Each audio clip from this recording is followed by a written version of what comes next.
episode of our 12-part webinar series on countermeasure strategies for pedestrian safety.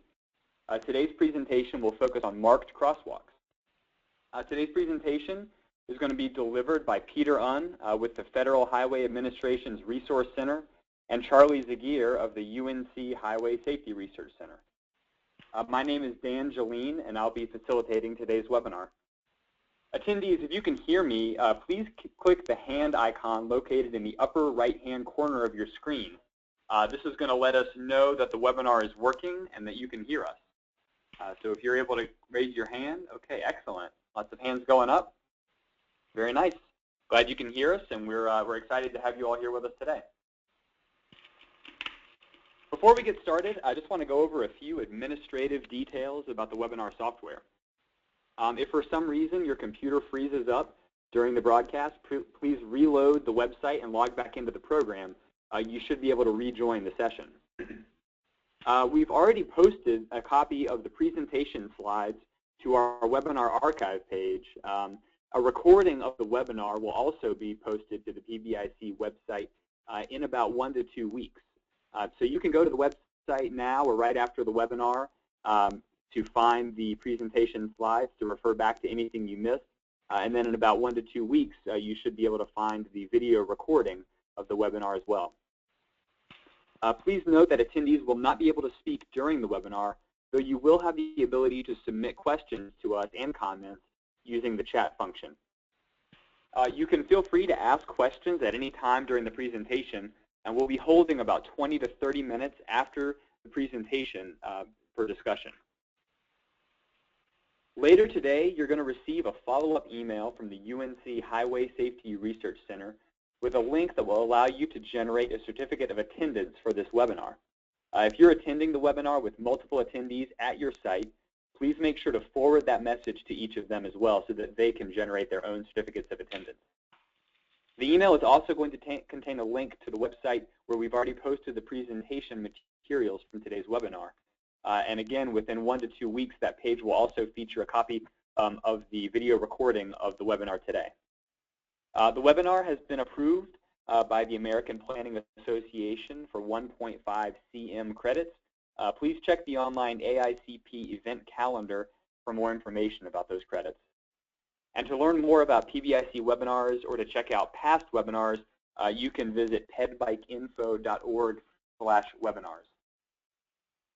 And I know that many of you have already attended the first 2 sessions that we've had, and we have many more, 9 more coming up.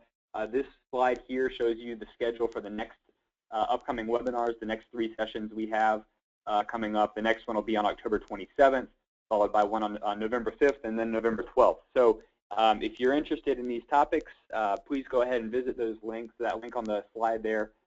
You can register for these webinars and spread the word to some of your colleagues as well. Before we get started with the presentation today, I want to launch a quick poll just to find out about how many people are attending from all the different sites.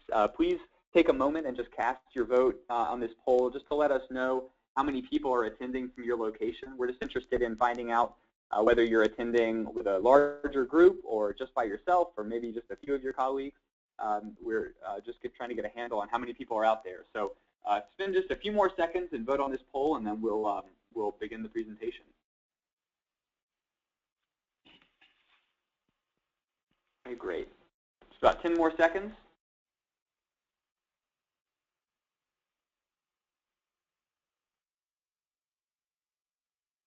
All right. Well, that's great. Thanks, everybody, for voting. I'm going to go ahead and close the poll now.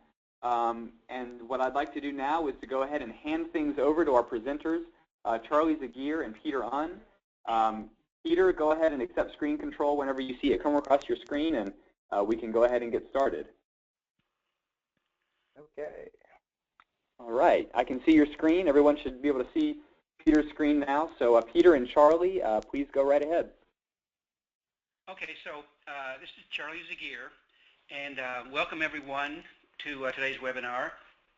And what we want to do is focus not only just on the crosswalk and the type of paint, although that's an important part of this webinar. We also want to talk about enhancements to the crossing. What are other options that agencies can use to consider along with marking the crosswalk with paint? And what are some of the things that we can do to make choices on which countermeasures or combinations of treatments may be best used at a given site? Okay, in the next slide, we can see that we want to first understand what is a crosswalk, what is a legal crosswalk. And first, let me say that legal crosswalks can be marked or unmarked, and not everyone knows that. The formal definition given in the Uniform Vehicle Code, I'll read parts of it. Basically, it talks about a legal crosswalk at intersections in the first bullet and at mid-block locations in the second bullet. For intersections, it talks about the extension of the connection of lateral lines of the sidewalk, across the roadway, or in the absence of curbs, the extension of the edges of the traversable roadway. So that actually is a little bit confusing, I realize, and it's the wording of the law on legal crosswalk does differ from state to state.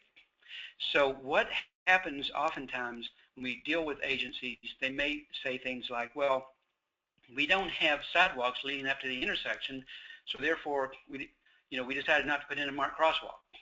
But many times pedestrians are crossing there, and pedestrians may be being hit by cars crossing there. So we want to certainly understand what the laws are in each state, but we want to go much beyond that and make decisions on how we can provide the reasonable, safe crossing conditions for pedestrians. Now, in mid-block locations, a legal crosswalk must be marked with paint, as you can see in the second bullet. So on the next slide, we really get more into looking at what that looks like in the real world. The intersection on the left, we can definitely see there's a marked crosswalk on the north leg. They have chosen not to mark the west and the south legs.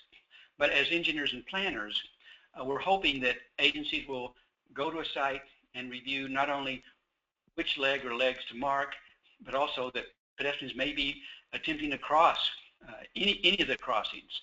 So we want to keep that in mind and not just sort of ignore that that's happening and ignore that crashes may be occurring, but we want to consider also, if for some reason we consider a crossing leg to not be desirable, are there other things we can do to make it more desirable and safer for pedestrians to cross?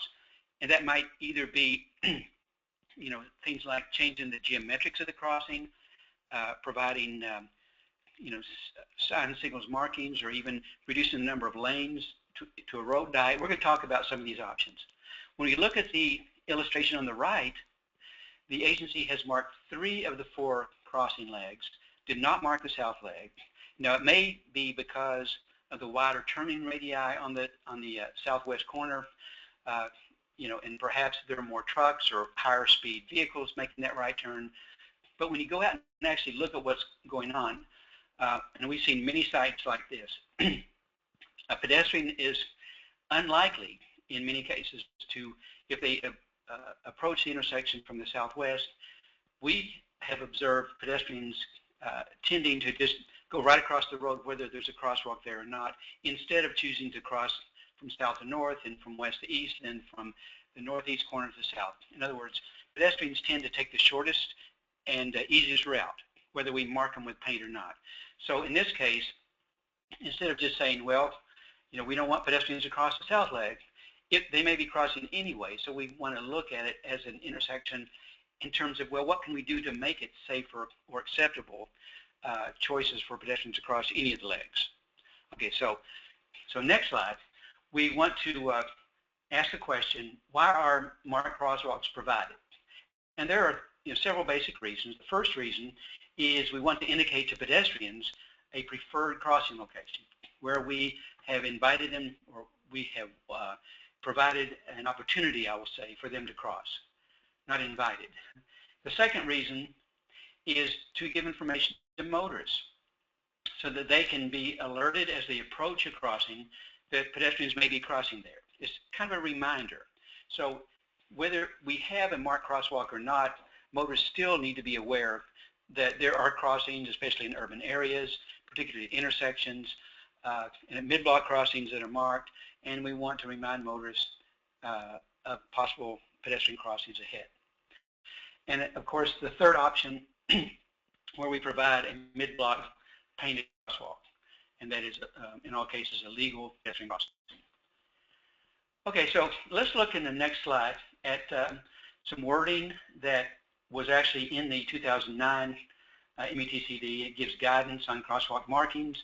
There are several points that are important here, that marked crosswalks are certainly appropriate at many low intersections that have traffic signals and or stop or yield signs, but still engineers do need to use their judgment based on the conditions of the city, the conditions at the location, and having a marked crosswalk can often give a message to motorists to not, stop right there in the path of the pedestrian. So it sort of delineates the path where pedestrians may be wanting to cross the street.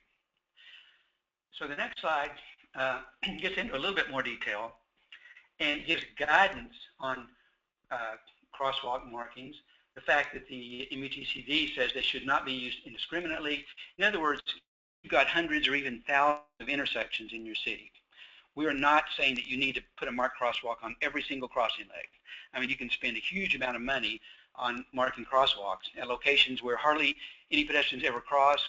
The speeds are low, the volumes are low, you're on local streets, and really marking a crosswalk serves not a great amount of useful value compared to using those funds to do crosswalks or other treatments at other locations in your city. So don't assume you have to mark a crosswalk everywhere. We talked about the use of marking crosswalks as signals, stop signs, and yield signs. Also, the MUTCD says that engineers should take into account site conditions, things like number of lanes, presence of median, pedestrian volumes, traffic ADT, posted speed limits, the geometrics of the intersection, street lighting, and other factors in making the decision on whether to mark or not mark a crosswalk. And I would add that these are also things to keep in mind, that when you look at a location or an intersection and think about whether you want to mark a crosswalk or not, use these kinds of factors to also decide whether there are other crossing enhancements that may also be needed or appropriate to help provide for a reasonably safe pedestrian crossing. Okay, the next slide gets into a little detail about a couple studies. I'm going to talk about the one on the left. I was one of the main authors there, and it's a study we did for Federal Highway back in 2005. And it was really a study to look at the different pedestrian crash risks at different kinds of crossings based on different roadway factors, numbers of lanes, traffic volume, etc. And we recommended some guidelines. The other one on the right also goes into detail about how to conduct a field visibility study with respect to crosswalks.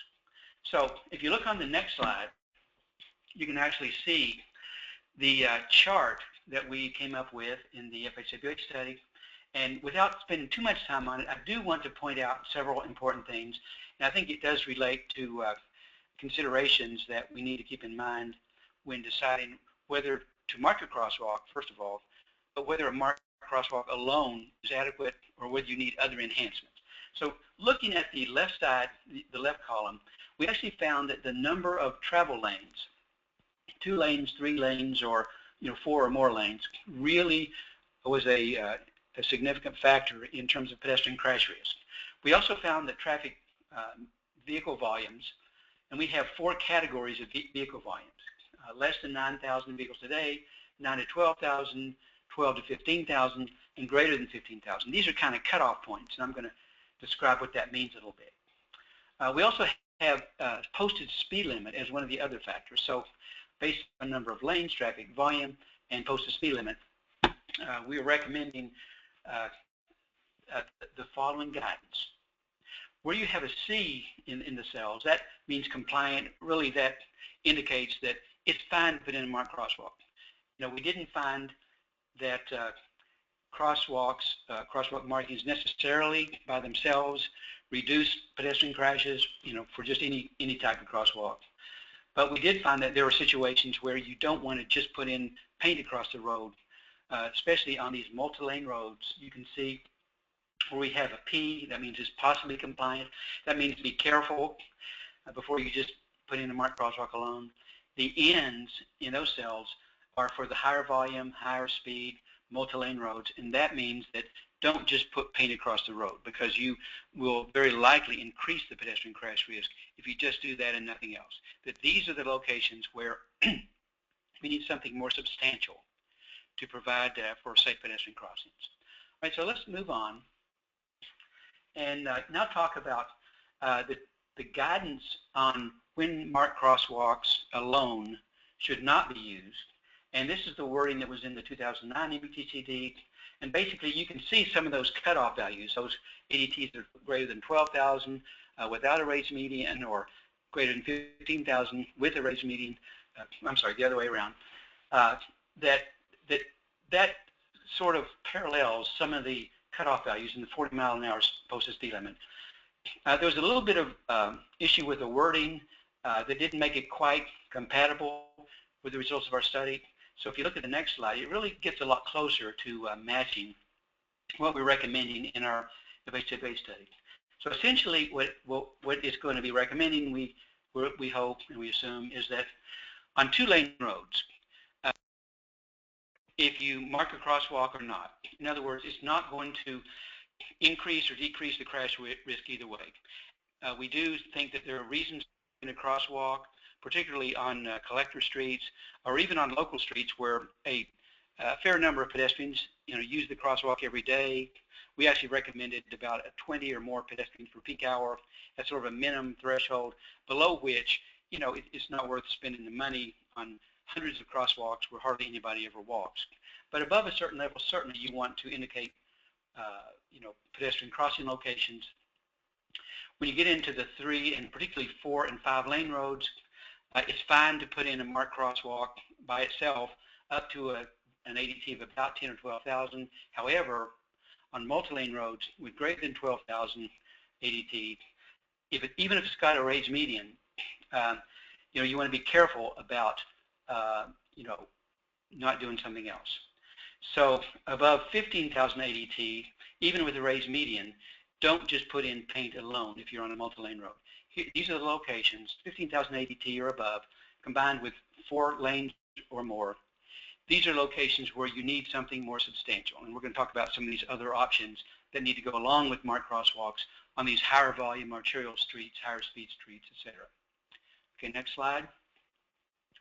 Now let's look at what are some options that may be considered as enhancements. And certainly on the upper slide, you see what we call the high visibility crosswalk, the continental or even piano key style. These have been developed so that the wheels of the car go between the crosswalk markings, thereby increasing the longevity of the crossings. They don't wear down as fast. And we're going to talk a little bit about some of the safety results of these in just a minute. You can see at the lower left, these are certainly supplemental signs that can go along with the approach to the crosswalk, and then the sign with the down arrow right at the crosswalk. Many agencies like to use these types of signs, whenever they use certain types of crosswalks, like mid-block crosswalks. The photo in the lower right, we call it the sign in the street, that may be a sign like you see here that says state law, yield to pedestrians in crosswalk. For states that have a state law that says motorists must yield to pedestrians in crosswalk. Some states have a different wording with their state law that says motorists must stop for pedestrians in crosswalk. So they would use just a different symbol that would say stop instead of yield. And there has been quite a bit of use of these types of signs in the street, particularly in states like Pennsylvania, but other states have really, and cities have adopted the use of these. I personally would recommend them more on the lower speed 2-lane roads. We don't really have a lot of evidence of how well these signs work on the multi-lane high volume roads, but I would be very cautious before you use this on your arterial streets. The next slide shows some other options for crosswalk enhancements. and we're going to get into those in a minute. I will say that there have been a couple of recent studies with respect to the high visibility crosswalk, the continental style or the ladder or zebra. And studies in New York and San Francisco have actually found a significant reduction in pedestrian crashes for situations where parallel line crosswalks have been converted to the high visibility. So now we are starting to see some clear safety benefits to pedestrians by using the higher visibility. So this is something to keep in mind, folks, particularly at uncontrolled locations, particularly where you really need for motorists to be able to see that the crosswalk is there. So that's something that I think we're learning more about as the research continues. The next slide shows some other enhancements. Now this one is one that is fairly low cost, so there's some benefit there, but it also is intended to reduce what we call this multiple threat crash, where vehicles kind of side by side are approaching an unsignalized crosswalk. The first vehicle stops right at the crosswalk and kind of blocks the view of the second oncoming driver that doesn't see the pedestrian until it's too late. So the purpose of the advanced stop line or advanced yield line, and you can see there are signs that go along with that. Again, some states would use the yield here for pedestrians. Other states with a stop law would use a sign stop here for pedestrians.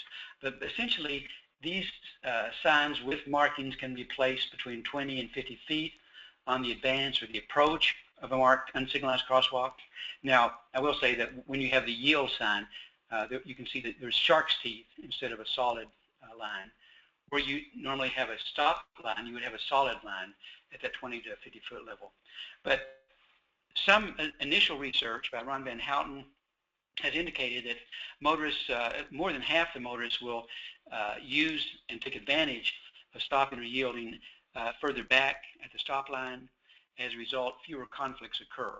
And pedestrians typically have more time and distance to be able to see the oncoming vehicle in the adjacent lane and can either get out of the way or the vehicle has time and room to stop before striking the pedestrian.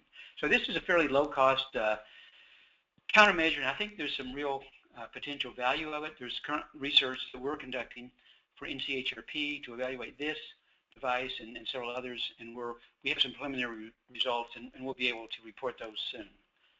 The next slide talks about some other options. This one is for crossing island, and some of the research out there that we've been involved in, others have done, show that one of the best things you can do for pedestrians for crossing multi-lane roads, particularly 4, 5, 6-lane roads, is to add raised medians or median islands. In fact, these have been associated with about a 30-35% reduction in pedestrian crashes. So you can see you can either have just a raised island in the middle of the roadway, or even what we call the zigzag or Danish design, where a pedestrian would cross to the median after waiting for a gap in traffic, waiting for motors to yield. Crossing to the island, you can see the fencing, which would direct the pedestrian to the right, or coming from the top of the screen, directing to the right and toward us. And so the pedestrian, after turning to the right, would have a chance to see oncoming traffic and be less likely to step into the street in the second half of the street in front of oncoming traffic. So this kind of a zigzag crossing has been used by a number of cities, maybe some of you out there on the phone. And so I think it's promising to help not only reduce crashes with pedestrians in the second half of the street, but also sort of provides that refuge, and pedestrians may be more likely to wait for a gap in traffic, or hopefully motorists will yield to them. Okay, you can see the sign in the lower right that reminds pedestrians to watch for cars before stepping into the roadway. Okay, the next slide shows some other examples. This one is what we call the rectangular rapid flash beacon. In 2008, he gained interim approval in the EBTCD. Cities and states still need to request permission from Federal Highway, but in all cases I'm told that they are given permission. Essentially it's looks like a pedestrian crossing sign with a down arrow, and between those two time indications there's sort of a wig-wag flashing device. This one is solar powered, and it's typically used in conjunction with the advanced yield line or advanced stop line with signs. Research, again by Dr. Van Houten in Florida, St. Petersburg, has shown that this device has been very effective in increasing motorist yielding from about 20% before the devices are installed to 80% or more after they were installed. Now, these devices did have the benefit of quite a bit of public education, police enforcement, along some of the corridors where they were being used. And we think this is a very important ingredient before you roll out any new device in the city, that, educating the public and having police enforcement to supplement that can go a long way toward helping their effectiveness. Okay, the next slide is showing a device that many of you are at least aware of. We call it the Pedestrian Hybrid Beacon. It was developed in the city of Tucson by Richard Massey. It was initially referred to as the Hawk signal, but the official name is the Pedestrian Hybrid Beacon. You can see what motorists would observe as they approach the crossing. They would see the two sets of signals. You can see the red signal displayed here, the three displays. You can see a sign that says stop on red ball, or some of them have used pedestrian crossing or others. And so this is basically what the motorist would see after the device is activated. Now the next slide kind of shows a sequence of events that would happen. So first of all, before a pedestrian approaches the location, they would see a blank out signal, and the pedestrians would see a steady hand, a red hand, meaning don't cross. Pedestrian activates the button, and what you see now is the flashing yellow ball, which means something's going to happen. Pedestrians still see the hand. Then after a few seconds, the signal goes to a steady ball, which alerts drivers that a red light's coming. I mean, that red signal is coming. And pedestrians still see the hand. Okay, so now motorists in step 4 get the double red, which is very visible to motorists. Pedestrians now get the walk signal. There may be a 2 or 3 second delay from the time the red comes on until the pedestrians get the walk signal. And then after time for pedestrians to get mostly across the street, the signal itself goes to what we call a wig-wag mode, which to motorists means that you still need to stop at the location, at the stop bar, but if it's clear to cross, if there's no pedestrians in the way or approaching, then you can go after stop. But meanwhile, pedestrians are getting the countdown. And then after the cycle is completed, then it goes back to number 1, with the blank out and the solid hand. Okay, so many of you are familiar with this. The research done by the Texas Transportation Institute has found that this device, primarily used in Tucson, reduced pedestrian crashes by more than 60%, and overall crashes dropped as well as a result of this type of device. And one thing about this device compared to traditional traffic signals is it's less expensive. It typically does not have, or would not have, a signal on a side street. The MTCD currently provides for it at mid-block crossings only. We're told that the next MTCD may allow it at intersections. Peter can speak to this as well if he wants to, but most of the devices like this in Tucson are being used at intersections. So this is something to keep an eye on, but there does seem to be a real safety benefit to pedestrians for this type of device. So it's less expensive than a traditional signal, and the warrants for this device are less stringent than the warrants for a full traffic signal.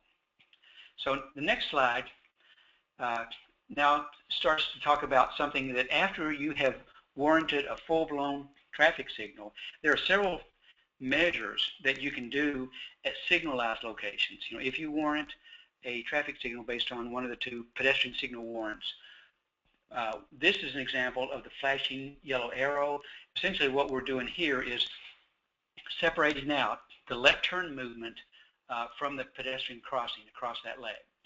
So Peter, if you click the next button, you can see what the motorist would see, a green arrow that would then go to a yellow arrow and to a solid red. So while the motorist has the green arrow and the solid yellow arrow, the pedestrian would see a don't walk. Then it would go to a flashing yellow to motorist and a green ball, which would alert motorists. They can turn if there's no vehicles coming and if there's no pedestrians in the crosswalk. And meanwhile, pedestrians would have the walk signal. So there is a potential conflict here, but this is much safer based on some of the safety research compared to the signal sequence where motorists can make a left turn on a green ball while pedestrians have a walk signal. In other words, we call it the protected permissive. So there's a protected interval, there's a permissive interval where motorists are permitted to turn left with sort of the flashing yellow arrow, and then there's a no turning phase. Research has found that this type of permissive protected signal timing dramatically reduces not only crashes involving left turn vehicles and pedestrians, but it also really reduces left turn motorists striking through motorists in the opposite direction. So I will mention there are other measures that can be used at signalized locations to benefit pedestrians. One of them is a leading pedestrian interval that also gives a delay to motorists making the right turn or left turn to give pedestrians kind of a head start. And these have been used successfully in a number of cities around the U.S. Okay, so the next slide, let's see. We're going to talk about sort of one of the big questions that we get asked a lot with the Pedestrian Bike Information Center. And that is, all right, well, you've talked about different options, you've talked about guidelines, you've talked about the MUTCD and the research, but one of the key questions is, all right, so you've got a crossing location, it may be multi-lane, it may be high speed, it may be high volume, so how do we go about making the decision about what countermeasures to use? We know that marked crosswalks alone are not the best treatment at a lot of these locations, particularly more than the 2 lanes of traffic, and multi-lane roads more than about 10 or 12,000 vehicles a day. So what do we do? What are some of the things to keep in mind? So we're learning more about the best way to answer that question. I will say that some agencies have sort of put together a lot of the research and best information out there. In fact, we have something called PedSafe that gives sort of an expert system approach to this, answering this question. But I'm going to talk about a couple of agencies that have also come up with charts or techniques that really are sort of available to use as well. Now, this one that you're looking at is from Washington, D.C., and you can see what they've done is they've sort of used some of the categories we use of number of lanes on the left, with or without median. Across the top, they've used different traffic ADT or vehicles per day categories, similar to what we did in the research study. And then in the matrix, they have A through D. And for each of those letters, they actually have come up with some citywide policies for what treatments they might consider for a given set of conditions.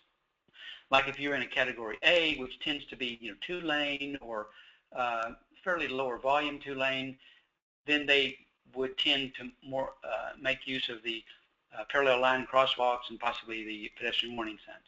As you get into the higher letters, the B, C, and D, you can see a sort of a progression of more complex and more expensive treatments. For B, they're considering the in-street sign that we showed you, or the traffic calming. In the C category is higher volume, more number of lanes, and here they're talking about going more with the RFB or the in-pavement flashing lights, other things. And under the D category, here's where they would recommend like something more prominent like the pedestrian hybrid beacon or full signals. And by the way, I'd be cautious before you use flashing crosswalks. Many cities are not getting good results with them. Some cities are still using them, but that's something for your own city to decide. The next slide gets into a much more complicated technique. I have looked at this. The North Carolina DOT has had this developed by North Carolina State University, by ITRI, and it really goes into a lot more detail about site conditions in terms of combinations of pedestrian volume, traffic volume, vehicle speeds, numbers of lanes, type of area, and many other factors. And so they've used the results of our study and some of the research, the MUTCD. They've looked at other guidelines, and they come up with this much more elaborate methodology. It would take probably at least half an hour, 45 minutes to go into this, so I'm not going to. But if any of you are interested in getting a copy of these guidelines, you can see the link for them and go in and review and see what is recommended here. Now, these are only 2 examples from a fairly basic procedure in DC to a very elaborate procedure in North Carolina, and there are others that maybe some of you all have developed. And you do need to take into account your own city conditions and safety and crash situations. Okay, now this, I think this is my last slide on the next one. And what I would leave you with is sort of a key recommendation that we provide, and that is, regardless of what treatments that you typically use for pedestrians, that we think it's really important that you not just consider treating pedestrian crossings where crashes have occurred. Now, this certainly you want to look at locations where 1 or more pedestrian crashes have occurred, but don't just stop there. What we also recommend is that you do sort of a systemic analysis. In other words, you review all of your pedestrian crossings in your city based on a method similar to what Seattle or even Washington, D.C. does. For example, Seattle, back a few years ago, used some summer students to go inventory 850 of their unsignalized pedestrian crossings. And for each one, they spent about 15 or 20 minutes in recording things like the number of lanes, the type of median, traffic volume they had, posted speed limit, and other site conditions. And they had a photograph of each site. And then, based on the specific combination of conditions for each site, they recommended 1 or more of some of the things we talked about. 1 year alone, I'm told that they installed 58 curb ramps, about 800 school crossing signs near school areas, about 8 intersections. They added curb extensions. They changed 2 different corridors to road diets from 4-lane down to 3-lane, which made the speeds drop by several miles an hour and improved the overall safety of those corridors. At 4 intersections, they installed signals. They did signal warrant studies and found that they did warrant a signal. They added 12 new crosswalks. And this is just 1 year, and this was based on looking at sort of their system-wide sites, not just sites that had crashes, although those were certainly looked at and reviewed as well. So DC has had a program where they also look at their pedestrian crossing system-wide as part of either resurfacing projects or corridor analysis studies, or based on individual requests from citizens. So certainly consider the different treatment options that are available.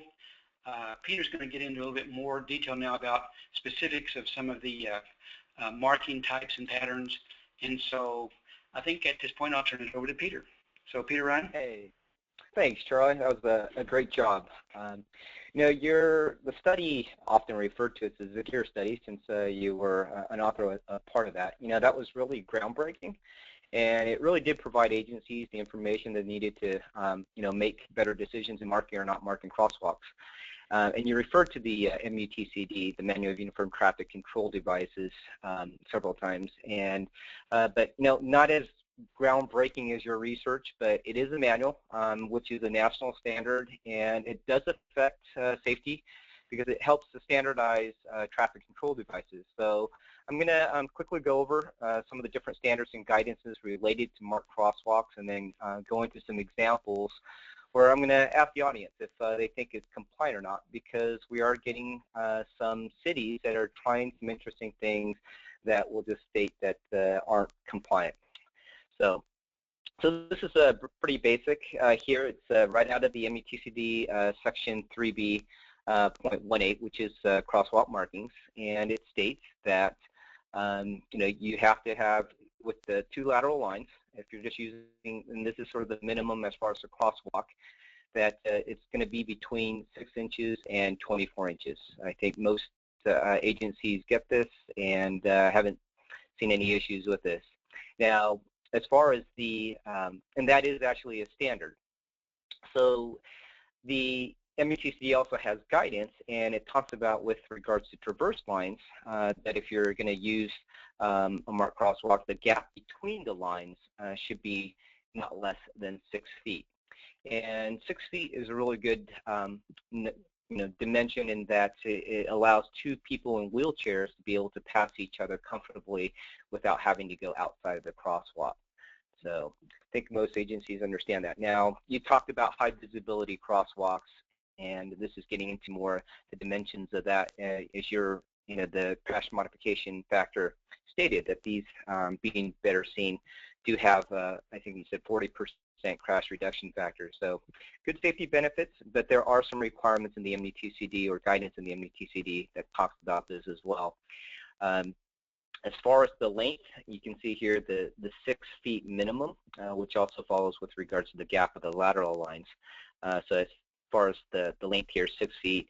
And then the line itself between 12 and 24 inches, and then the gap in between the lines, 12 to 60 inches. Which allows you to get some options to do some different things with regards to the dimensions of the spreading. One of them being with regards to, as you mentioned, the maintenance. If you can spread the lines a little bit with regards to the wheel path, then you get that gap, and so there's it helps with regards to longer service life, which means less maintenance and ultimately lower cost. And the recommendation in the MDTCD states that the gap between the lines should not exceed 2.5 times the width of the diagonal of the longitude line. So I think a lot of agencies are, using these because of the maintenance, and so having some good results. Now, the study that you showed earlier, the crosswalk marking field visibility study that Federal Highways put out, it did compare these transverse lines, or the 2 lateral lines, often referred to as transverse lines, to the continental and what we call here the bar keys, or other people also refer to it as piano keys. And it showed that between the continental and the bar pairs that there really wasn't a significant difference with regards to the detection. So those 2 were far better as far as detection versus just the two lines, transverse lines. But between the continental and the bar keys, really they were very close as far as people being able to detect them. Okay. So, as I mentioned, the MDTCD does provide some flexibility as far as the design options, and there's been some research done, but when we might want to do a search, a lot of people, agencies actually, they want to do different types of crosswalk markings. They might Google, this, and this particular image on the lower right-hand corner with all the different types, the solid, standard, continental, dash, zebra, and ladder, people might see this. And there's a couple on here that, based upon what we just mentioned, that don't meet the criteria of the MDTCD, and that would be the solid and the dashed. So all the other ones, they do meet compliance.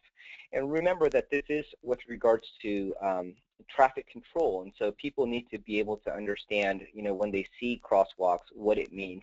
And so when you start going outside of the MDTCD, people might get confused as to what the meaning is trying to convey. And that's why we're covering this. One of the things, here, a couple examples that we've seen, you can, if you actually just Google crosswalks images, you're going to see a lot of interesting things out there. And so the one on the left, I think is in a fashion district in the city. We won't say where this was, but and the photo shows that I think it was during the install. But it has the lateral lines, in there, and in between the lines, though, they've got this zipper pattern. And I'm going to ask, do you believe, based upon what we had just covered, or your understanding of the MDTCD, do you think it's compliant or not? And I guess I'll have Dan. You're going to have to help me out here with regards to if you can raise your hand if you think it's compliant, and then if you don't think it's compliant, just keep your hand down. So Dan, how many people out there think that the image on the left with the zipper is compliant MDTCD? Have you seen any hands go up? Yeah, we're seeing some go up. Let's see if I can get you a number here. Okay. So, yeah, and so when people see these types of crosswalks, it actually says, oh, other agencies are doing it. We want to do something similar. And so this is good. I'm glad that, this portion is probably important because the one on the left actually is not compliant. I'll get into the reasons here in a second. So was it a good 50%, or hopefully it wasn't like 75 to 100? Yeah, I'd say maybe 50. Wow, okay. So this is good. We're educating people that you don't want to do something as far as the image on the left. I'm going to go into, how about the one on the right with the yellow brick? And instead of using real brick, it is actually good to probably use a paint that sort of simulates brick patterns.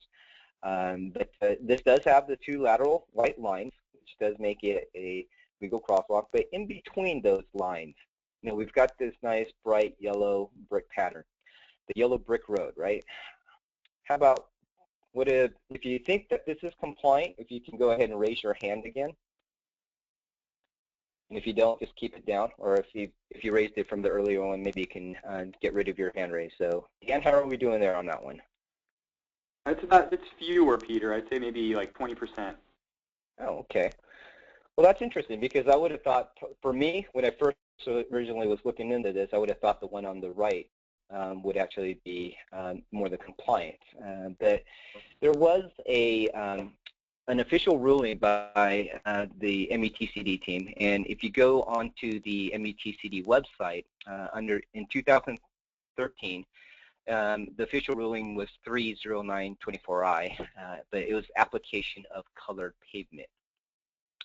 And some of the key things, you can read the ruling. It's somewhat, it's not that long, but I'm not going to read the entire thing, but I'll point out some of the key points.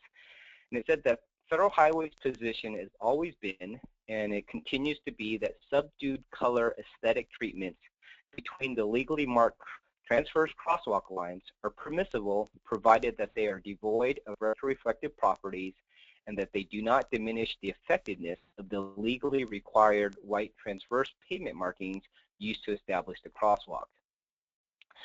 And then it says, no element of the aesthetic interior treatment is to be random or unsystematic. Okay.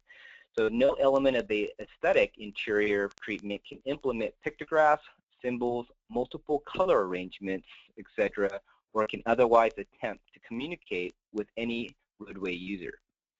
And then patterns or colors that degrade the contrast of the white transverse pavement markings established the crosswalk are to be avoided. So now the pattern here that you're seeing in this image is using that fluorescent yellow-green. It's got the honeycomb. It's systematic. And so in this particular image crosswalk, it is actually compliant. While in the previous one with the yellow being so bright, in yellow, it's one that the people might get confused with if it's trying to convey a message. And so that one actually isn't compliant, but it's, sometimes it's on the border. So if at all, if you're unclear, if you want to try something in between the traverse lines, send it into the METCD. That's actually what I did with the image here that you see. It's like I wasn't quite sure. I sent it into the METCD team. You can do that straight from the METCD website. And they got back to me and said whether it was or wasn't. I think that's your best option because some of these things are sort of on the border. But I would really have people refer to the memo because we are seeing a lot of things out there that are creative. I would have to state that they are creative, but it is a traffic control device and it can give people confusing or maybe the wrong message, and you could potentially have crashes there. So, okay, with that, here's another interesting pattern that it was designed to replicate the path of the pedestrians crossing the street. You can see a lot of us cut corners as pedestrians. But with everything, there's pros and cons. And this particular one, it actually does meet the requirements as far as METCD, but you may or may not use it in certain applications. You might think about where the cars, how far back they are, as far as now they have, since it's sort of at an angle or it's got a curve to it, your stop bars and so forth. So in your timing, if this was at a signal, would you, doing the timing? So there's different effects with regards to, these different types of designs. But this one actually does meet the requirements, an interesting one. Here's a crosswalk marking, which is compliant, but probably highly discouraged because it doesn't have a median sort of at the nose, at the tip. And so someone who is visually impaired, how are they going to know when to make that turn? Maybe if it's thermoplastic or, but if it's paint and you can't really tell the surface of the crosswalk, may be challenging for them to detect when they're supposed to make that turn. Plus, in addition, it's sort of a longer walk path, and so therefore now your signal timing also has to be a little, it has to be longer as well, because you have to time it based upon the amount of time, the length of the crosswalk. So, and then finally, yeah. Sorry, and I think we're stuck on a previous slide back here. We're still seeing our zipper slide up on the screen. I think you may have advanced past that one, but I think we're at a. Oh, okay. Oh, there we go. Okay. We just sorry. Forward. There's just a bit of delay. So okay. Right now I'm seeing the honeycomb slide. Okay. Honeycomb at the bottom. Is that where you are? I am. Thanks. I appreciate you pointing that out. Cool. So there's a little bit of delay. So this is what I was referring to earlier with regards to it is compliant. I sent this into the METCD team, and they said, yes, this one was. Well, the one on the yellow here, actually, that wasn't, just the really bright yellow, trying to convey a message that people may get confused by. And then this is the, hopefully you're seeing the one with the curve. Yep. Okay, so this is the one that replicates the path of the pedestrians crossing the street. And so, whenever you try something, always think through as far as there's pros and cons, and there's other things that you're going to affect. Like here, if it was at a signalized location, which this one is, think about the signal timing, where you're going to put your stop bars and so forth. So, and this is the one with the visually impaired coming in at an angle, which sort of jogs. The best fit here is to put a nose, there's a little bit of a median out there, but to probably continue that at the other nose of it to line up somebody who's visually impaired. Okay. And then the final one, this, I think obviously people understand that this one is not compliant, and fortunately this one is not in the U.S. At least I haven't seen one in the U.S., and hopefully we don't see it. This one was actually taken in Switzerland, and it's obviously not compliant because the METCD, one of the standards is that it's supposed to prohibit against advertising in the street. So they're creative, but there's a lot of agencies that are, and even in the States, there's right now a lot of agencies doing things uniquely that division offices have written memos to agencies saying those aren't compliant. And explaining the safety aspects of it. So, but as stated, also there is opportunity with regards to the dimensions. There is so that you can at least stagger and have some consistency. So there is some leeway. But once again, I would recommend that people write to the METCD team if there's any doubt with regards to compliance. Sorry to cut in again. Just before you move on too much further. Still some confusion out there, I think, about which of the examples that you were just showing are compliant and are not compliant. If you wouldn't mind just scanning back through those again and talking through that, I think some people might appreciate it. Specifically, the questions about why the zippered crossing is not compliant, okay. And the curved crossing raised some questions as well. Right. So with the zipper, in the memo, it stated that there was no element of the aesthetic interior treatment can implement pictographs, symbols, multiple color arrangements. So that was part of that memo. And so being a pictograph, that the zipper is not compliant there. Yep. And then with regards to the yellow crosswalk in that memo, it talks about patterns or colors that degrade the contrast of the white transverse pavement markings should be avoided, okay, or are to be avoided. So here with the honeycomb, you can see it's a little more subtle. And that's why, I stated in the yellow, I was at first thought it was compliant myself, but when I got the official, I guess, response from the METCD team, they said that that one would not be. And then what was the third question? Was it this one, Dan, or was it this one here with regards to the angle? It was the curved, the one that was more curved to account for this one. Okay, so this one is compliant, but it may not necessarily be recommended.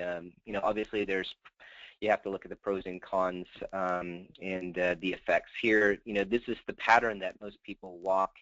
They sort of cut. If they're going, down this way, they're going to cut, so why not accommodate them, right?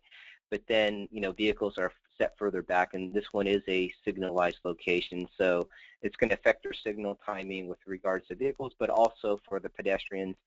So there's pros and cons. I'm not saying that you can't do it, but look at all the effects of doing it. But it is, as far as METCD, the markings are compliant.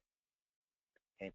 And this one is compliant as well, but as mentioned with regards to somebody who's visually blind, they may not know that it turns here, so they may continue to go straight across. And so that one, although compliant, is not recommended. And this one, because of the advertising, you're not allowed to advertise in a roadway. It's not compliant. And this one stated was not in the U.S., thankfully. Great. Thank you for clarifying all that. Sure. I think I appreciate that because I think that when I was speaking, the slides were a little off sync there, so it wasn't good. So let's go into curb ramps. The METCD says wheelchair ramps should be fully contained within the marked crosswalk. Okay, so the photo on the left shows a good example of both the lateral lines and the continental crosswalks, how they're contained within the crosswalk or the curb ramp. And the photo on the right shows a single curb ramp, which really isn't recommended anymore. According to ADA and the ProWay, which is the public right-of-way accessibility guidelines, hopefully they'll be adopted here soon, but they really are discouraging the single ramp design, using it more as I would say, a design exception. But if you do have a single ramp, or maybe you're doing a retrofit, you do need to have, actually on all ramps, the curb ramps, at the top of the ramp, you need a 4-foot by 4-foot level landing. But for a single ramp at the bottom, if you're going to use this particular type, a person has to be able to decide which direction to be able to turn. So you need a 4-foot by 4-foot level landing at the bottom of the ramp as well. But so if you have 2 ramps, it's a lot easier because they just go straight, taking one ramp, and they can go straight across rather than having to turn. So, but the crosswalk does have to be, the curb ramp has to be contained within the crosswalk. Okay. Detectable warnings, they're also required, and they mark the boundaries between the pedestrian and the vehicular ways where there is no curb. So the detectable warnings should be at least 2 feet in length and extend the full width of the base of the ramp.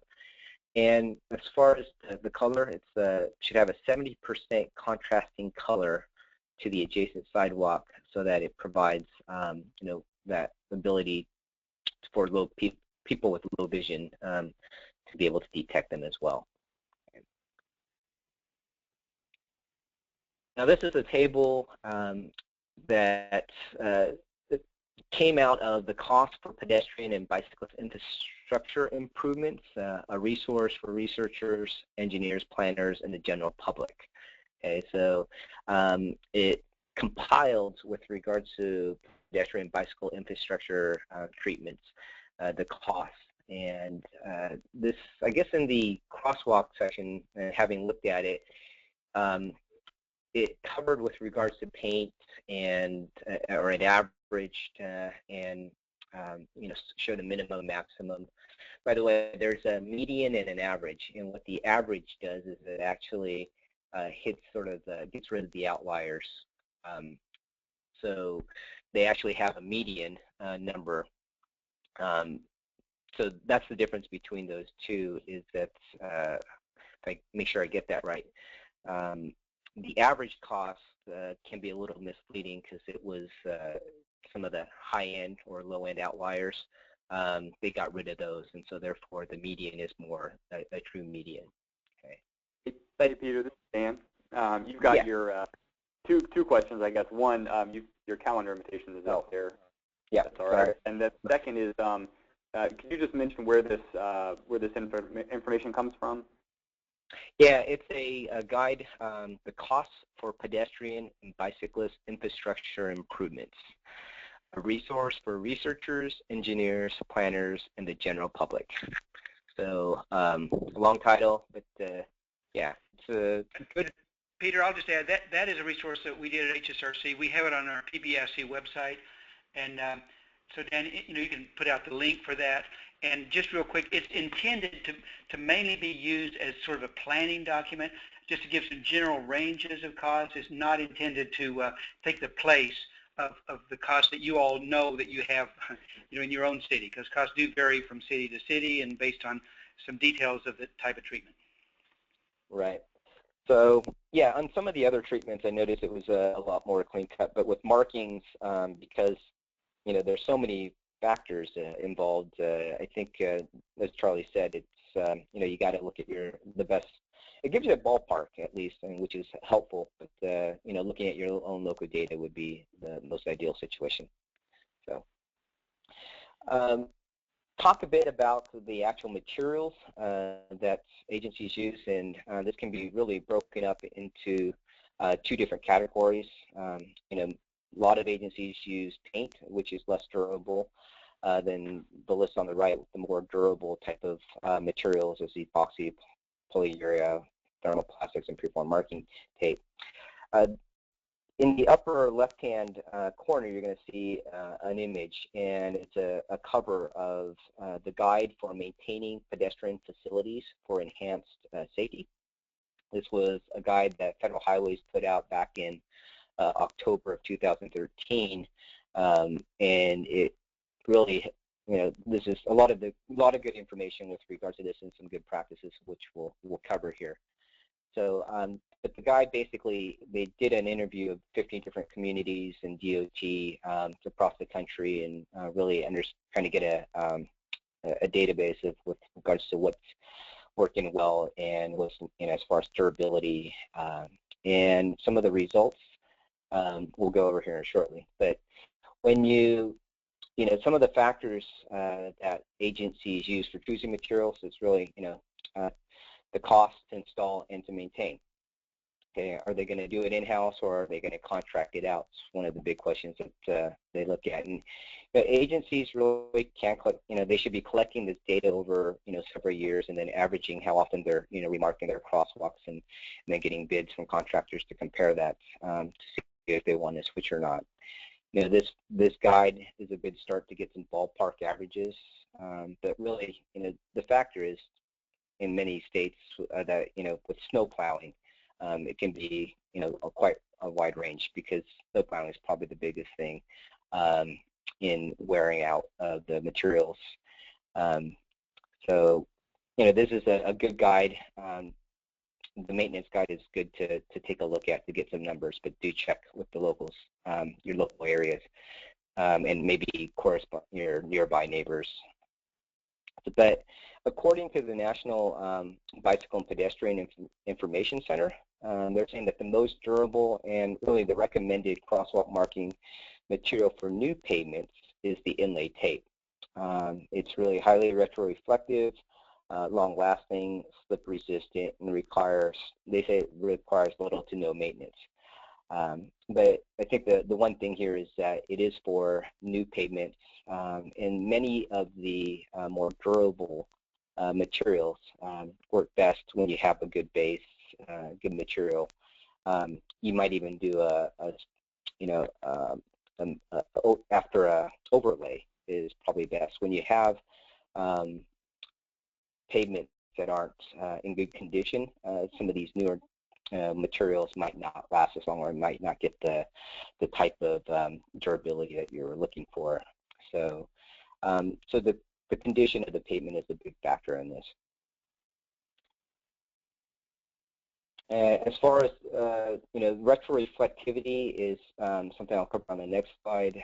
Friction is something else that making sure that you have good coefficients of friction. I think that in the more durable type materials, over time with snow plowing and gravel and traffic, they tend to lose their friction, and so that's an issue with regards to the pavement markings, because when they do get wet, it does get slicker. And let's see, but the big thing is, as far as you have your material costs, but then you also have your labor and equipment and contractor costs. So, some of the more durable types of markings, you have to have special equipment. So are you willing to invest in all that as well? So there's a lot of different factors as far as what you want to do. So doing that cost comparison, are you striping 2 or 3 times a year? And this is going to depend on your weather conditions and the amount of traffic. So. But with regards to those agencies that use paint, in the guide it was talking about, doing a high build grade, and you can, put glass beads in for retroreflectivity. But the high build is acrylic cross-linking emulsion. It allows up to applications up to 20 millimeters. So you might be able to get longer durability with regards to your paint by making sure you use the high build grade on that. So the durability, as the cold climate states, they're going to do a lot more salting and sanding, and so you've got to start looking at paint versus the durability of the thermoplastics and so forth. But the snow plows, they can tend to, when it gets cold, when they hit the thermoplastic, if it's not embedded into the pavement now, obviously when you embed the pavement, the thermoplastic in, and you're going to probably have lost longer durability. But over time, once again, your retroreflectivity and your slip resistance will wear, so you have to test those things as well. I think I don't know if, manufacturers are trying to do better with this, and, this is a difficult area to get them to last. Because typically you can get the visibility to last, but the slip and the retroreflectivity are the issues. So, with regards to retroreflectivity, Federal Highways is looking at having some standards, trying to get the latest on the retroreflectivity with regards to pavement markings. And, there was some rulemaking that happened. There still isn't a final decision, but, with science, we do have some standards, but in the pavement marking itself, not yet. But the crosswalks should be retroreflective, because a large percentage of fatalities happen at night when there's low light conditions. And so it's an important thing, because once again, markings are for drivers as well as pedestrians, and being able to detect, especially at night, a driver to be able to see the crosswalks and to be able to maybe react quicker will help to maybe prevent a fatality.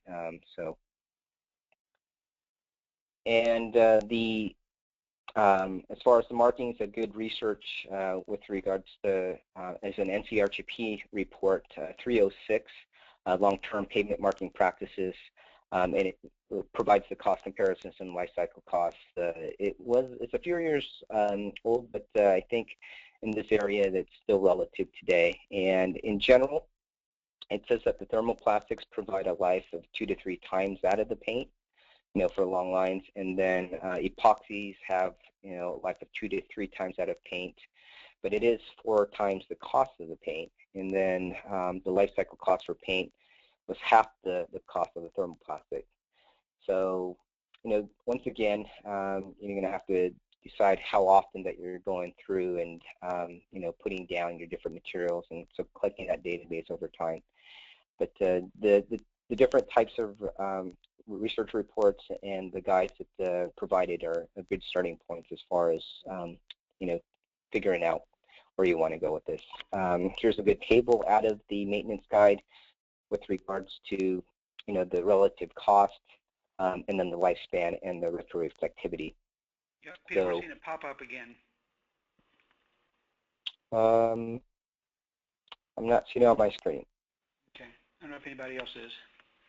Okay, so getting to the end here. So this is a good table, and I think with regards to just knowing, obviously the more expensive, the cost, but you're going to get the better durability and lifespan. So with that, this is the sort of our last slide with regards to all the different references, sort of an easy link when you get the download of the PowerPoint or the PDF file. These are links that can take you directly to the different reports that we mentioned. So, and a few others that we didn't. So with that, Dan, I'll turn it over to you. Okay, great, Peter. Thank you. And what I'll do, Peter, is leave the screen in your court because people may want to jot down some of these names, resources, and links. You can also visit the link that's going to come out later today on your email to download the slides. You can find it all there. I know that there were some diagrams early on in the presentation. I know of one with the North Carolina crossing marking guide that was it was kind of small on the screen, so you'll want to get back in that, check it out when you can view the slides and zoom in so you can access all that information and really dive into it. The numerous questions coming through. One that just seems to be coming up a lot, and Charlie, I'll pose it to you. Agencies are concerned that the selection criteria for where you do and do not put down marked crosswalks based on volumes and speeds and number of lanes. They're concerned that their agencies may look at that and say, well, this road has 5 lanes, it has more than this amount of traffic and the speeds, therefore we will not put crosswalks on this road. Is that the correct response to the outcomes of the research and the findings, or what are the other possible solutions in those kinds of cases? Yeah, no, that's the exact wrong approach. In fact, we say very clearly in our report, do not use this chart or these criteria to decide not to do anything to help pedestrians cross the street. I'll give a quick example. If I fall and break my arm and I go to the doctor and he looks at his whole listing of countermeasures and says, well, aspirin won't fix it, a splint alone won't fix it, he goes through all these things that won't fix it, and he says, well, sorry, I don't have a solution. He's not really helping me. But a smart doctor or a smart engineer is going to figure out, what the problem is. In my case, with a broken arm, I'm going to need a splint and a cast and maybe some painkiller. So you've had to invest more in the solution than just aspirin or a Band-Aid to fix my broken arm. Same way with broken roadways. If you have a 5-lane road where pedestrians are getting hit by cars and pedestrians are crossing there routinely, it's not enough to be the engineering doctor to say, well, I'm sorry, we're not going to do anything because a marked crosswalk doesn't solve it. The right solution would be, well, let's figure out what does solve it. And, because we really should care about pedestrian safety. So here's where we have proposed a whole array of options. On a multi-lane, high-volume, high-speed road, here's where you have a couple options. You can consider a road diet, going from 4 lanes to 3 lanes. That could reduce your speed, reduce your crossing distance. And then you can say, and we have several places where pedestrians are crossing. And so are there options that will be much better than just having paint alone? And so we talked about pedestrian hybrid beacons, rectangular rapid flash beacons, and raised median islands, and nighttime lighting. And so there are countermeasures, medicines for roads that really do need to be considered, and not just throwing up your hands and saying, well, if it doesn't meet the criteria for a crosswalk, we're not going to do anything. That's the wrong way to look at it.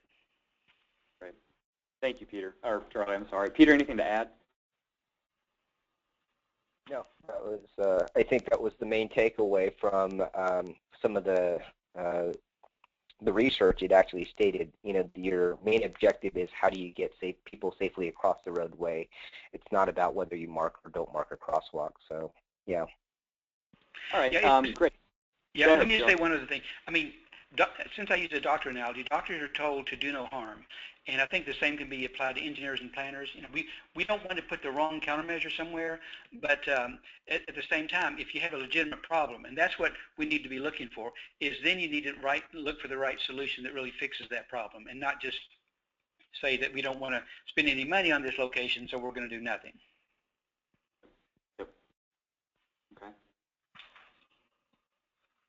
One thing we didn't quite talk about, and I apologize if you glanced through it in your slides, Peter or Charlie, but you're seeing a lot of cities that have examples of crosswalks that are transverse lines with sort of a brick paving, or brick pavers, or brick treatment to appear, as if it were brick in the crosswalk. Can you talk a little bit about two things? One, any distinctions or research showing whether these are safer, less safe, have any benefits compared to other markings, and then with respect to MUTCD compliance questions, where do these fall in to the discussion?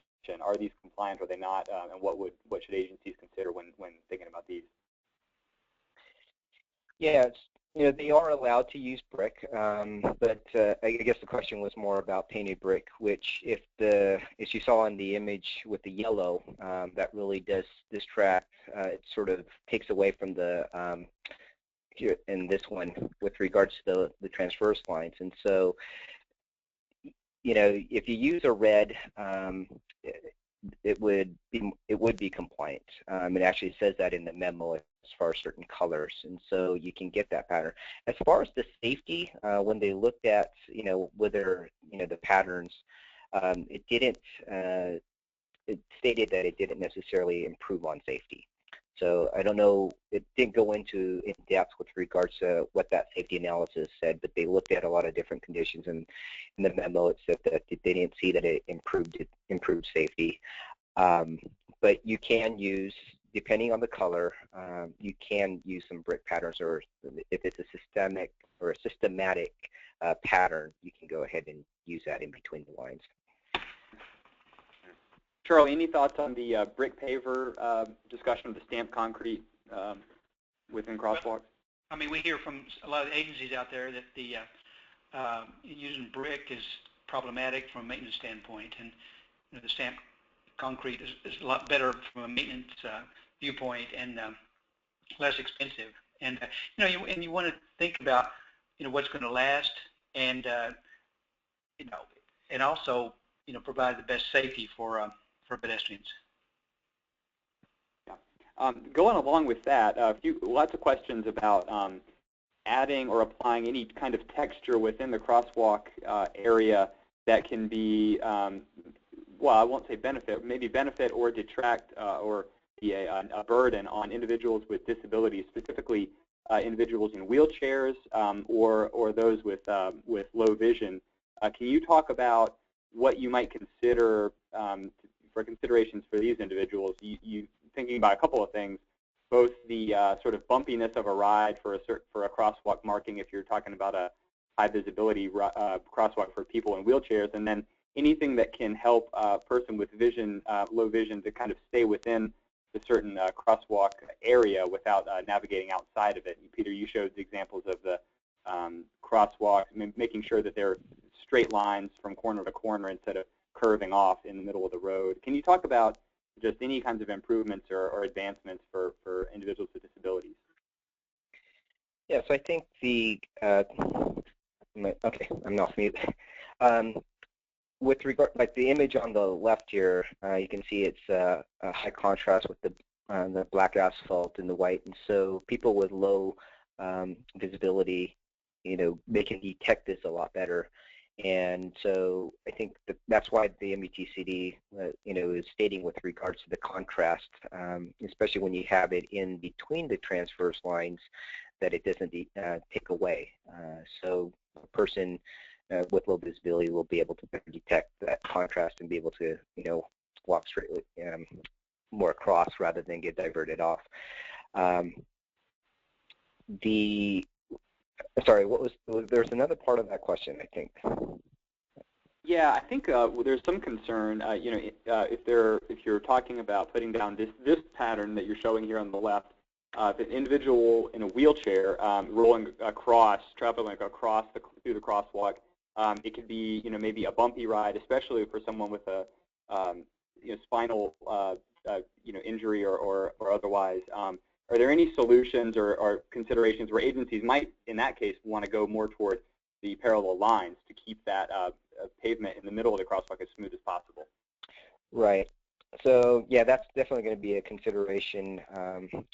So they can do that, but if I guess you have to then weigh, is this a location with high crashes? Are you wanting to draw attention? I guess the other aspect is if you don't want to go with the transverse lines, is to maybe embed. If you're using thermoplastic or epoxy, is to embed it into the pavement. So it's more cost, but you can get it more level with the actual pavement, and so less of that bump. Otherwise paint is the other option, depending on if you're in a snow state or not. You can go with paint and maybe go back there so often and do it. So, but that is definitely a consideration, maybe around hospitals or other locations where you're having elderly people in wheelchairs. Yeah, and Dan, I think it's more of a problem in terms of tripping hazards and rough surface for wheelchair users. If you talk about something like brick crosswalks that I don't recommend, I think that's really more problematic. I haven't seen too many people trip over paint. Now, when you have thermoplastic, you need to, there are times when it can get slippery if it's not, have proper texture. But in terms of tripping hazards and rough pavement, I wouldn't worry about paint being a problem. Okay. So the next question is, you talked about some considerations for where to place, you're talking about mid-block crosswalk, where to mark a crosswalk mid-block. What are some of the considerations an agency might use to decide whether or not to mark a mid-block crosswalk? You mentioned some things. We talked a lot about the number of lanes, the volumes, and speeds. Do you have information about the number of pedestrians you'd like to see crossing there before you marked a crosswalk, and any other information about the distance between crosswalks, where if you have two intersections, if you'd want to put a crosswalk in between them, how far out of their way would a person typically walk to get to a crosswalk before you'd want to mark one, if that makes sense? I'm sort of stumbling over that, but. Okay, let me start, and you can add to what I'm saying. I mean, some really, really good questions there. Thank you, whoever asked those. In terms of where you mark mid-block crosswalks, that's, again, largely an engineering judgment call. Certainly where you have pedestrians being hit at a particular location, and where you have pedestrians crossing on a regular basis. Maybe there's a pedestrians crossing from a housing area to a store across the street or something, and there's just routine pedestrians crossing there, and particularly if they're being hit by motor vehicles, these are locations we shouldn't ignore and just say, well, we just don't want pedestrians crossing there, so we try to put up walls or railings or something. Well, they can climb over the railings or go around them. So we just need to recognize if there is a problem, if there is a demand, and I don't have a minimum exact number. We talked about 20 or 30 pedestrians per peak hour, but again, there's no magic number for that. It's largely a judgment call. But look at those locations not just to see should you mark paint or not, but look and see what is the problem. If it's a multi-lane road, you need to be real careful about not just using paint and signs. There you need to think about something more substantial, like consider a pedestrian hybrid beacon or a rectangular rapid flash beacon with the advanced yield lines, high visibility crosswalk, maybe a zigzag crossing in the median, nighttime lighting. Look and see what time of day people are crossing, what are the conditions. If you can do something to slow down speeds like a road diet, that might be a consideration. So you just have to look at every situation on its own and make a decision. In terms of how far apart mid-block crossing should be, again, there's no magic number, a few hundred feet. But again, I would err on the side of not trying to put mid-block crossings everywhere. I mean, I would use those only for special mid-block crossings where you really do have a high demand and or a pedestrian crash problem. Yeah. Okay. Peter, anything to add to that question?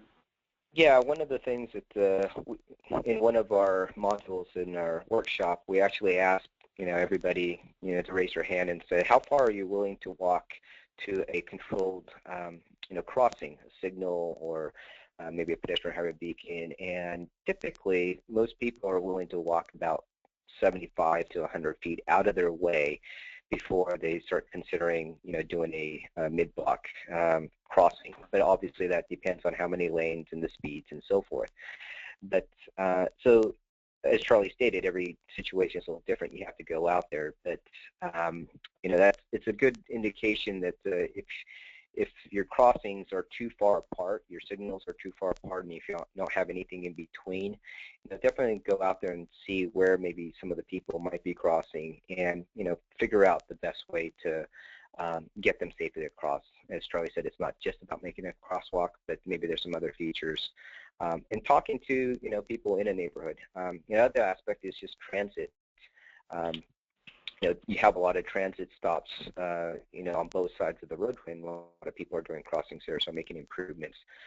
But I know an example that we do in our workshop out of Phoenix, Arizona, and there was have a marked crosswalk right at the intersection. The kids were, and it was going to a community center where a lot of kids weren't even complying with that. They were, so they just moved it probably less than 100 feet. And they complied. They worked with the community center, and they moved that crosswalk, and now a lot of a lot of the kids comply with that crosswalk. So, yeah, let me just add one other thing. Peter brings up a real good point about transit stops, and I would add that we would recommend that agencies working with the transit authority look at where the transit stops are. And wherever there's a transit stop, it needs to be reviewed to see whether that is a place where it's reasonably safe for pedestrians to cross, because that's where people are going to cross the street. And you could even consider moving transit stops in a few cases, or if there's a needed transit stop and it's not a safe place for people, then those are prime candidates for trying to consider some upgrades, some options, whether it's pedestrian hybrid beacons or rectangular Epiphytes beacons, or reducing the number of lanes, or things like that, because we need to focus in on where pedestrians are being hit, and many of them are being hit at transit stops crossing the street. Thanks, Charlie. One last question here that I'll get to.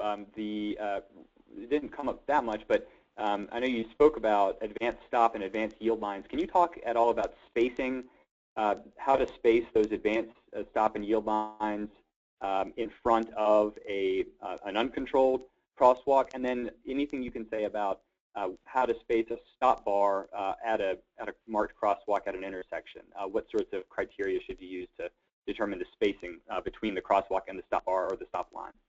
Okay, that's right in the MUTCD. I think it says 20 to 50 feet. Peter's got it up on the screen there. So it's in that range. It depends on the speed of the approach. Obviously, for greater speed, you would, greater speed roadway, you may want to go more toward the 40 to 50 feet. There are lower speed locations where 20 to 30 feet might be okay. And Peter, I'll let you address the second one about stop bars at intersections.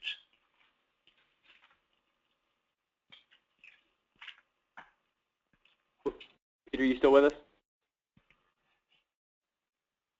I had a lost audio on. Yeah, no, it's just, always having to undo the mute button there. So I believe the MUTCD, it's 4 feet back from the crosswalk as far as the stop bar. Okay, great, thanks. And Peter, I got another minute here. The most popular question of the day is, can you repeat the MUTCD ruling or rule about the compliance criteria for designs within the transverse lines in a crosswalk? Yeah, so let me just go to that real quick because it's a long title. It is if you go to the MUTCD website, it was done in 2013. The official ruling is 309-24I, application of colored pavement. Great, so thanks. The ruling is there. Thanks to Carrie for putting that in the submission chat. I'll send that out to the whole group right now. Okay. Great. Well, that takes us down to the end. I do apologize if we didn't get to your question. There were a lot of questions and a lot of good ones. And I'll say a lot of the questions that came in related to rectangular rapid flashing beacons, pedestrian hybrid beacons, those other treatments. We are going to be doing some upcoming webinars on those topics where I know that all these questions are going to be answered. So if you have availability and can attend those, I would encourage that, because we will get into a lot more detail on some of those treatments. Unfortunately, though, that's all the time we have today for discussion. I want to remind everybody that you will be receiving an email later today with a link to the archive page for this webinar. It's the page where we're archiving all of the webinars from this series, so you can find them all on the same page. I've already posted the presentation slides to that page. If you just scroll to the bottom, you'll find them there. We will be processing the video archive, the recording of this webinar, and posting it at that same location. It should take within about 1 to 2 weeks to post. Sometimes we get them up the next day. Other times it takes a little bit longer if we have to process and do some editing to the video file. So you can look back to that page to find that. And then the email that you'll receive will also include that link where you can download your certificate of attendance for the webinar. So I'd encourage you, if you did attend with a group, you can go ahead and pass that link around to the others who attended with you so that they can also produce a certificate of attendance for the webinar. When you exit the webinar today, you'll be greeted by a brief survey. We would really appreciate your feedback on our performance today. We have 9 more webinars coming up in this series, so that anything we can do to improve the webinars, to make improvements to the sessions that would benefit you all, we'd really like to hear about that so we can implement those changes. If you don't mind providing your feedback, that would be great. I just want to say thank you again to Peter Unn and to Charlie Zagier for their presentations today. And thank you all for attending today's PBIC webinar. And I hope you all have a great day.